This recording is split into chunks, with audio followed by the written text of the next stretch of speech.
Hello everyone. In this video I'll be doing a halo eye on my little sister. I want to preface this video by apologizing for the odd angles. I was filming on my phone and it was a really weird setup, so hopefully it doesn't distract you guys too much. So to begin, I primed her eyes with a concealer.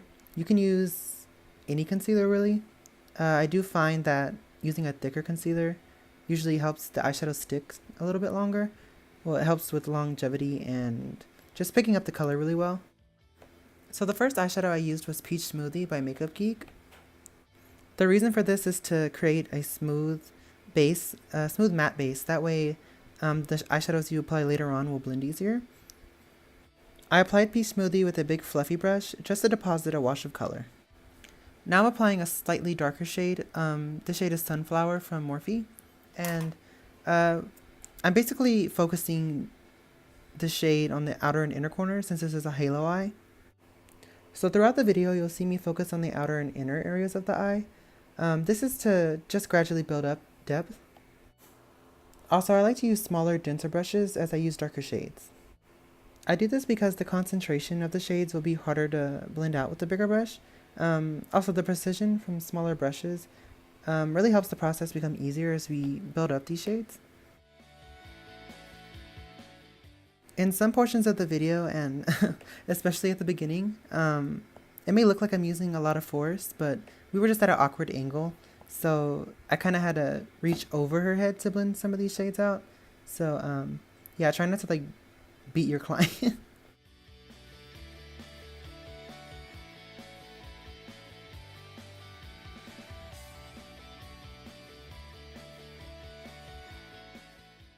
After every new shade, you'll see me kind of use the big fluffy brush across her eyelid.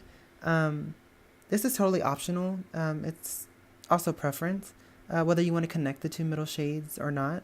But she has pretty big eyes, so I kind of wanted to emphasize that a little by just keeping the darker shades on the edge and not really focusing too much on the middle portion of her eye.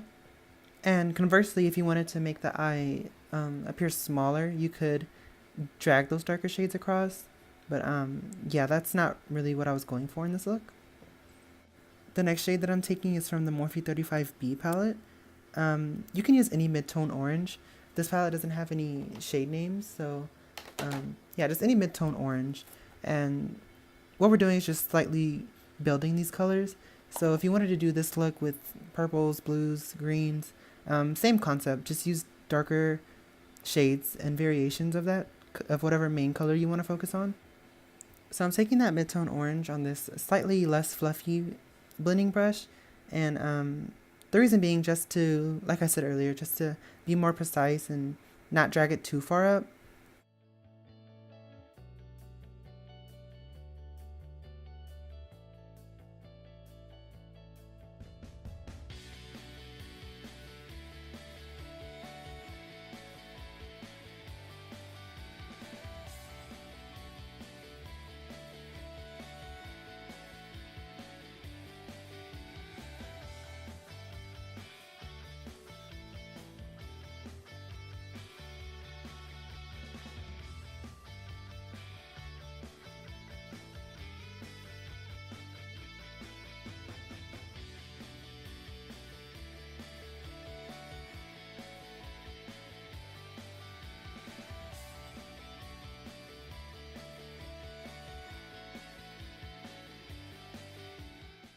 Now from that same palette, I'm going to be taking a magenta shade. Just a mid-tone purple would do for this look. But basically what I'm doing is just using small circular motions to place the color where I want. And it's important to know that wherever you place the brush first is where the most color and concentration will be. So that's why I stuck to the very outer edges of her eye. Something to point out would be that I kind of regret using this size brush on the inner corner of her eye. If you do have a smaller brush, I would suggest that instead. It worked out in the end, but for more precision, I do wish I went in with that smaller brush.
I'm now taking that same duo fiber brush to soften the edges and blend these two colors together.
Next, I'm taking Orchid and Redhead from Morphe and on a small pencil brush just to apply those two on the very outer and inner corners once again. And this time I'm being really careful of my placement.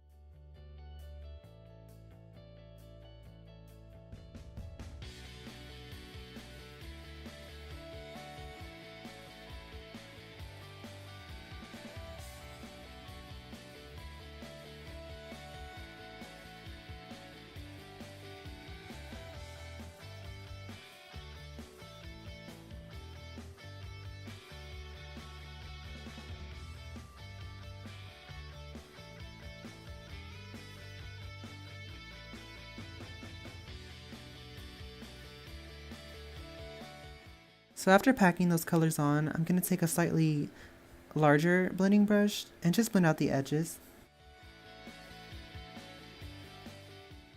Throughout this look, you'll see me applying the same colors pretty repetitively, and this is because as you blend, you lose pigment and concentration.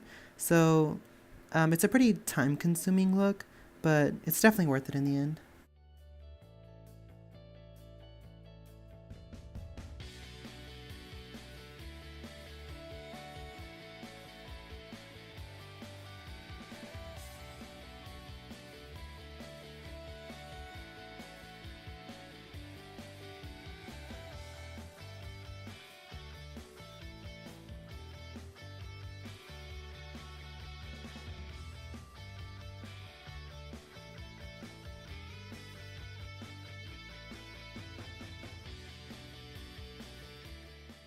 Now I'm taking that sunflower shade again and just adding it on the edges.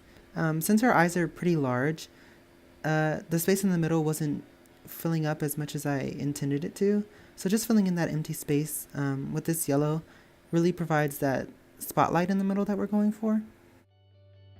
I also want to mention that I'm not using any flat or stiff brushes for this step.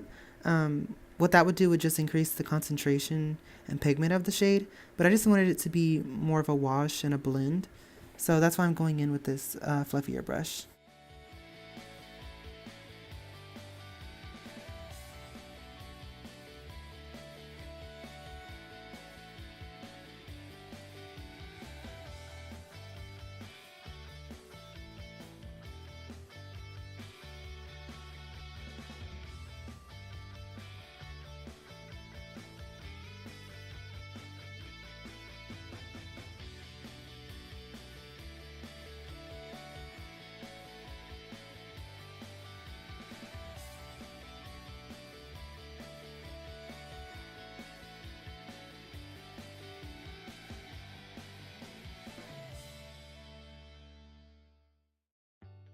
So this step was one that I was hesitant about and kind of, well, not regretting, but um, it definitely added interest. I didn't want to make this look any similar to the looks I have on my page now with these same sort of colors. So I wanted to darken it with Makeup Geek's Peacock.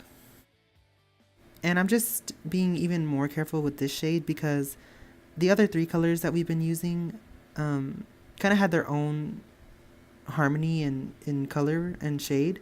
So, and they were all warm tones, and this was a deeper blue. So if I got too carried away with this, it would make the look muddy, especially next to that yellow. So just be very careful with darker shades like this. It's very hard to take them away, so just be mindful of that.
Now I'm going in with a white base on a stiff flat brush to emphasize the spotlight effect we're going for.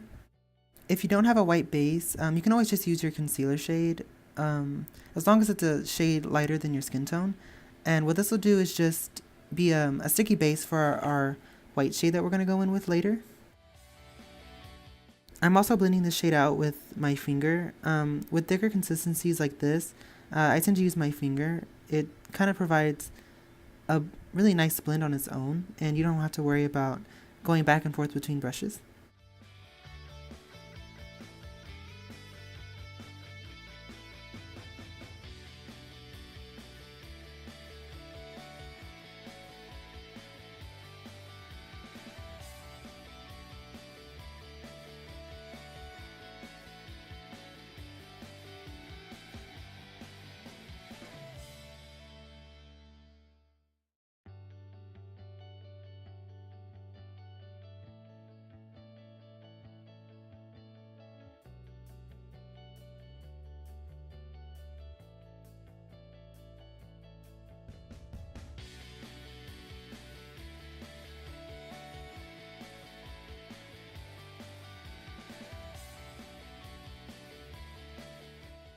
Next I went in with a matte white shade. Sorry, I don't know what shade this is specifically, but if you're darker in complexion and you want this to be less intense, you can always go in with like a softer brown. But of course, if you wanted that dramatic look, you could just stick with the white.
Now, this step is also optional if you don't want to be as dramatic or if you don't want to deal with it.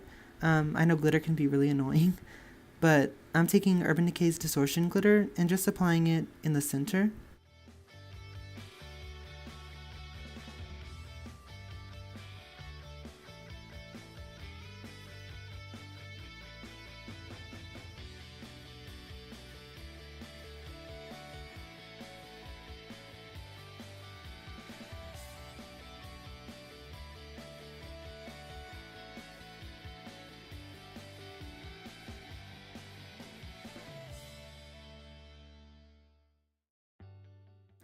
Now for this step, you don't have to use all the shades that you used on top. That could be really time consuming, and honestly, when you're done blending them all together, it sort of looks like one congruent shade anyways.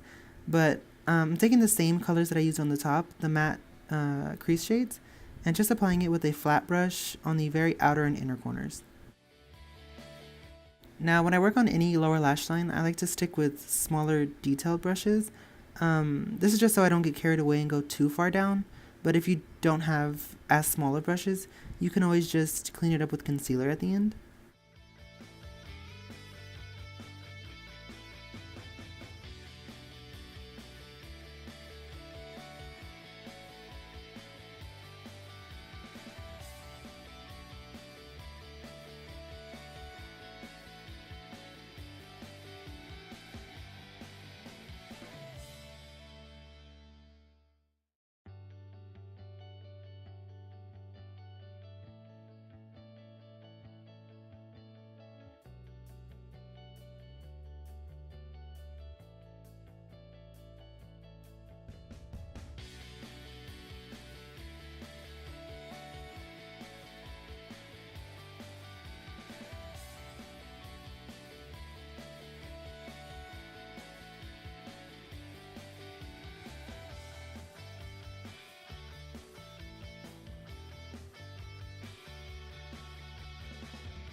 Now I wasn't really happy with how the blue got kind of toned down from blending on the upper eyelid area, so I'm just going back in with that same brush and just intensifying it a little bit.